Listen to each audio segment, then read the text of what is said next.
ఏపీలో పోలింగ్ రోజు జరిగిన హింసాత్మక ఘటనలు పోలింగ్ తర్వాత కూడా అదేవిధంగా కొనసాగుతూ ఉన్నాయి. గత 2 రోజులుగా ఏపీ వ్యాప్తంగా పరిస్థితి కాస్త అదుపులోకి వచ్చినప్పటికీ కానీ రిజల్ట్ తర్వాత చాలా హింసాత్మక ఘటనలు జరిగే అవకాశాలు ఉన్నాయని కేంద్ర ఇంటెలిజెన్స్ నిఘా వర్గాలకు ఒక సమాచారం ఉండడంతో నిన్న రాత్రి నుంచి అదనపు బలగాలన్నీ కూడా ఏపీ వ్యాప్తంగా మోహరించిన పరిస్థితులు అయితే స్పష్టంగా కనిపిస్తున్నాయి. ముఖ్యంగా ఏవైతే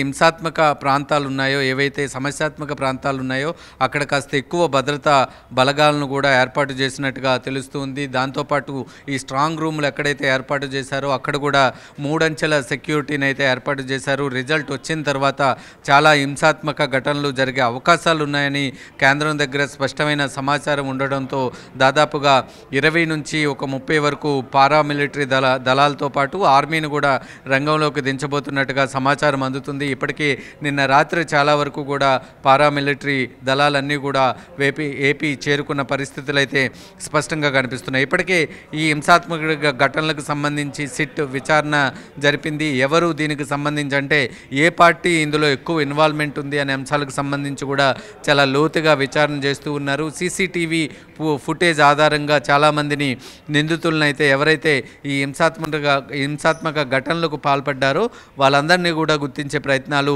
అధికారులు చేస్తూ ఉన్నారు. మరొక వైపు రిజల్ట్ రోజు చాలా కీలకమైన పరిణామాలు చోటు చేసుకునే అవకాశాలు ఉన్నాయని కేంద్రం వద్ద స్పష్టమైన సమాచారం ఉంది. దీంతో కేంద్ర బలగాలన్నీ కూడా ఏపీ చేరుకుంటున్న పరిస్థితి అయితే కనిపిస్తుంది. రిజల్ట్కి ఇంకా వారం రోజుల సమయం ఉన్న నేపథ్యంలో ముందస్తు చర్యగానే తగిన జాగ్రత్తలు అధికారులు తీసుకుంటున్నారనే చెప్పుకోవాలి. ఏపీలో ఏ పార్టీ గెలిచినప్పటికీ కూడా చాలా దాడులు జరిగే అవకాశాలు ఉన్నాయి.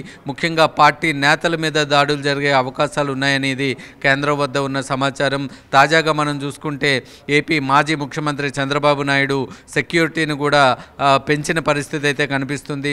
చంద్రబాబు నాయుడు ప్రాణానికి కూడా ముప్పు ఉందనేది కేంద్రం వద్ద ఒక స్పష్టమైన నివేదిక ఉన్నట్టుగా కూడా తెలుస్తుంది. ఈ నివేదిక ఆధారంగానే ఏపీలో ఎలాంటి హింసాత్మక ఘటనలు ముఖ్యంగా ఫలితాల రోజు చోటు చేసుకోకుండా ఉండటానికి అన్ని ఏర్పాట్లు అధికారులు చేసినట్టుగా తెలుస్తూ ఉంది.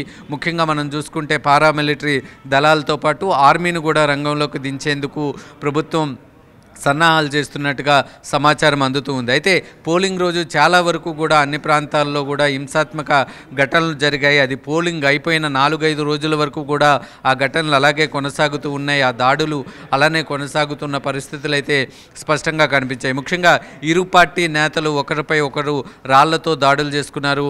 ప్రకాశం వంటి జిల్లాల్లో ముఖ్యంగా మనం చూసుకుంటే బాంబులతో కూడా దాడి చేసుకున్న పరిస్థితులు అయితే స్పష్టంగా కనిపించాయి. సాధారణంగా రాయలసీమ ప్రాంతాల్లో ఏ పోలింగ్ సమయాల్లో ఇలాంటి ఘటనలు జరుగుతూ ఉంటాయి. కానీ ఈసారి పల్నాడులో చాలా ఎక్కువగా జరిగాయని చెప్పుకోవాలి.